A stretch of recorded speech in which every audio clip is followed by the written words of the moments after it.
Bonjour mes petits loups, j'espère que vous avez passé une bonne journée, que ce matin c'était très chouette d'aller découvrir les œufs dans le jardin. Alors aujourd'hui je vais vous raconter une petite histoire, ce n'est pas tiré d'un livre, c'est une histoire que j'ai trouvée très très très jolie. Je pense que ça vous aidera pour vous endormir. Voilà. Alors, c'est tiré d'un livre et ça s'appelle Estelle, la fée des étoiles. Voilà, je vais m'installer comme ça. C'est l'histoire d'une petite fille qui s'appelait Frileuse. Enfin, c'est comme ça qu'on l'appelait tout le temps, parce qu'elle avait peur de beaucoup de choses et qu'elle n'osait pas s'aventurer, surtout la nuit. Elle disait que quand il fait noir, tout se transforme. Elle voyait des ombres étranges. Et elle avait toujours l'impression qu'il allait se passer quelque chose de dangereux. Elle ne savait pas pourquoi, c'était comme ça. Ses parents lui avaient dit que ça arrivait à plein d'autres enfants. Frileuse se disait qu'au moins elle n'était pas toute seule. Un jour, elle eut une idée. Et si tous les frileux se rassemblaient, ils auraient moins peur. Mais sa maman lui expliqua que ce n'était pas possible. De toute façon, elle n'avait pas envie d'avoir plein de gens dans sa chambre. À chaque fois qu'on l'appelait par ce petit surnom, Frileuse avait de la peine. Cela lui rappelait ses peurs. Ce n'était pas sa faute, et elle voyait des choses bizarres la nuit. Elle avait beau se dire que c'était son imagination, elle n'arrivait pas à aimer la nuit. Un soir où Frileuse se cachait sous ses couvertures, tremblante comme chaque soir, elle vit apparaître une lumière si forte qu'au début, elle ne put que fermer les yeux.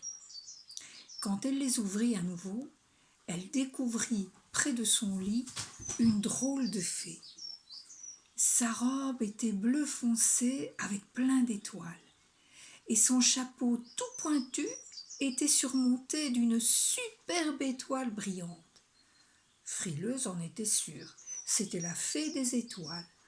Comme elle était gracieuse et lumineuse. Frileuse lui demanda son nom. L'apparition nocturne lui répondit qu'elle s'appelait Estelle. Et alors que Frileuse était sous le charme, oubliant totalement que c'était la nuit, Estelle fronça les sourcils et lui dit, boudeuse. Je n'apparais jamais auprès des enfants, tu sais, mais là, j'en avais assez de tous ces enfants qui ont peur la nuit. On nous oublie, nous les étoiles qui brillons dans le ciel toute la nuit. Nous sommes des milliers à vous éclairer avec notre complice lune. Et toi et les autres enfants, vous ne pensez jamais à nous. C'est désespérant. La fée demanda alors, avez-vous envie d'y voir clair ? Oh oui, bien sûr, répondit Frileuse, mais tu dois nous excuser, on ne savait pas que vous étiez là et que vous nous apportiez de la lumière.